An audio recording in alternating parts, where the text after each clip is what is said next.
ಜೆಡಿಎಸ್ನ 20 ಶಾಸಕರ ಆಪರೇಷನ್ಗೆ ನಡೆದಿದ್ದ ಪ್ಲಾನ್. ಆಪರೇಷನ್ 2 ಫ್ಲಾಪ್ ಆದ್ಮೇಲೆ ಕಮಲದಲ್ಲಿ ಹೊಸ ಗೇಮ್. ಆಪರೇಷನ್ ಹಸ್ತದಿಂದ ಪಾರಾಗಲು ಹೋಗಿ ಕಮಲದ ಕೈ ಹಿಡಿತ ದಳ.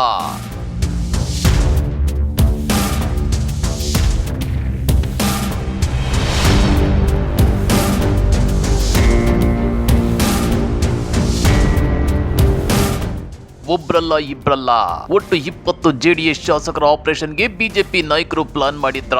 ಬಿಎಸ್ವೈ ಸಿಎಂ ಸೀಟಲ್ಲಿ ಮುಂದುವರೆದಿದ್ರೆ 2023ರೊಳಗೆ ಆ 20 ಜೆಡಿಎಸ್ ಶಾಸಕರು ಬಿಜೆಪಿ ಸೇರ್ತಾ ಇದ್ರ. ಆಪರೇಷನ್ 2 ಫ್ಲಾಪ್ ಆದ್ಮೇಲೆ ಕಮಲದಲ್ಲಿ ಹೊಸ ಗೇಮ್ ಶುರುವಾಗಿದೆಯಾ? ಅಷ್ಟಕ್ಕೂ ಏನದು ಹೊಸ ಗೇಮ್? ಸಿದ್ದರಾಮಯ್ಯನವರನ್ನ ಎದುರು ಹಾಕಿಕೊಂಡು ಜೆಡಿಎಸ್ ನಾಯಕರು ಎಡುವುತ್ತಿದ್ದಾರ. ಅದನ್ನ ತೋರಿಸ್ತೇವೆ. ಆದ್ರೆ ಅದಕ್ಕಿಂತ ಮೊದಲು ಹಲೋ ಕನ್ನಡ ಯೂಟ್ಯೂಬ್ ಚಾನೆಲ್ ಅನ್ನ ಸಬ್ಸ್ಕ್ರೈಬ್ ಮಾಡ್ಕೊಳ್ಳಿ. ಹಾಗೇನೆ ಪಕ್ಕದಲ್ಲಿರೋ ಬೆಲ್ ಬಟನ್ ಅನ್ನು ಪ್ರೆಸ್ ಮಾಡಿ.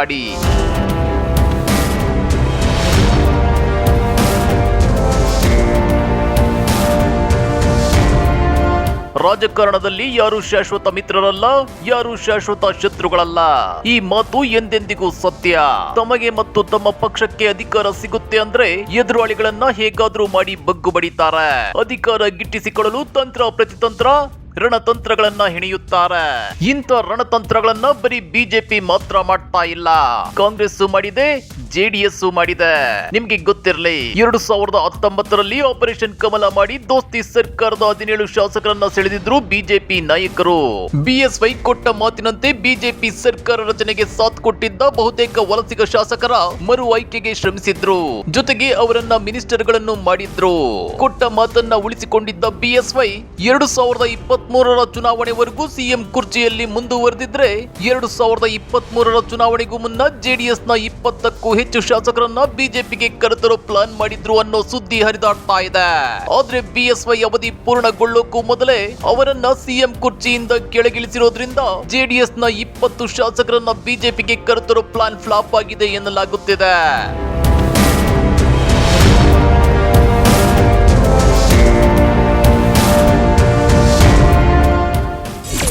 ದಳದ ಸುತ್ತ 2 ಮುಳ್ಳುಗಳು.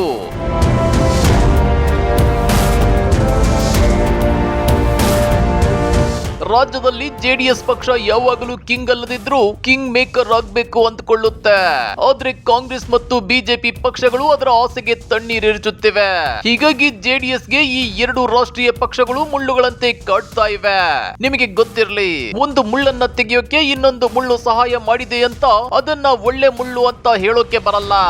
ಸಹಾಯ ಮಾಡಿದ್ದು ಕೂಡ ಮುಳ್ಳೆ, ಅದು ಕೂಡ ಚುಚ್ಚುತ್ತೆ ಅನ್ನೋ ಅರಿವು ಪ್ರಜ್ಞೆ ಇರಲೇಬೇಕು.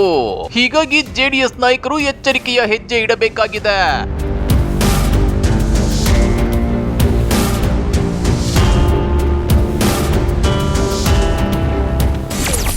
ಕಾಂಗ್ರೆಸ್ ನಾಯಕರ ಸೈಲೆಂಟ್ ಗೇಮ್ಗೆ ದಳಪತಿಗಳು ಕಂಗಾಲು. ಬಿಜೆಪಿಗೆ ಯಾಕೆ ಬಹಿರಂಗ ಬೆಂಬಲ ಘೋಷಿಸಿಲ್ಲ ಜೆಡಿಎಸ್?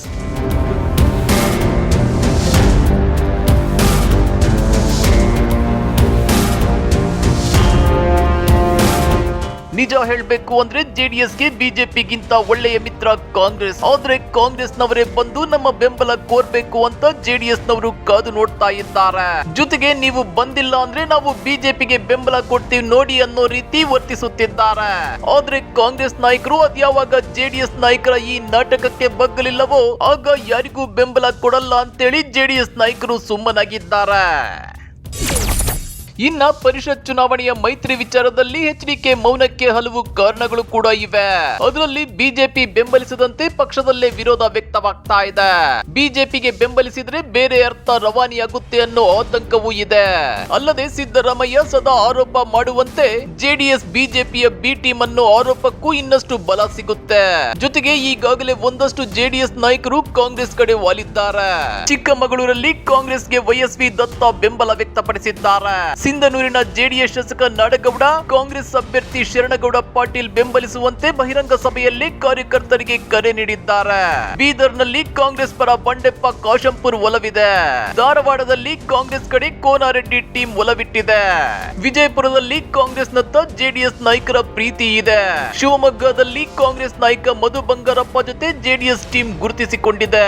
ಇಂಥ ಸನ್ನಿವೇಶದಲ್ಲಿ ಬಿಜೆಪಿಗೆ ಬೆಂಬಲಿಸಿದರೆ ಕಷ್ಟ ಎಂದು ಅರಿತಿರೋ ಎಚ್ಡಿಕೆ ಮೈತ್ರಿ ಸಂಬಂಧ ಸ್ಥಳೀಯ ನಾಯಕರ ನಿರ್ಧಾರಕ್ಕೆ ಬಿಟ್ಟು ಕೊಟ್ಟಿದ್ದಾರೆ.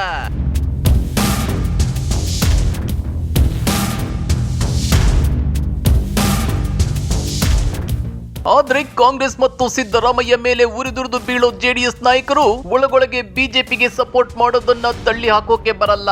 ಹೀಗಿದ್ರೂ ಈ ಸಲದ 25 ಪರಿಷತ್ ಸ್ಥಾನಗಳ ಪೈಕಿ 15 ಸೀಟುಗಳನ್ನ ಕಾಂಗ್ರೆಸ್ ಗೆದ್ದೇ ಗೆಲ್ಲುತ್ತೆ ಅಂತೇಳಿ ವಿಪಕ್ಷ ನಾಯಕ ಸಿದ್ದರಾಮಯ್ಯ ವಿಶ್ವಾಸ ವ್ಯಕ್ತಪಡಿಸುತ್ತಿದ್ದಾರೆ.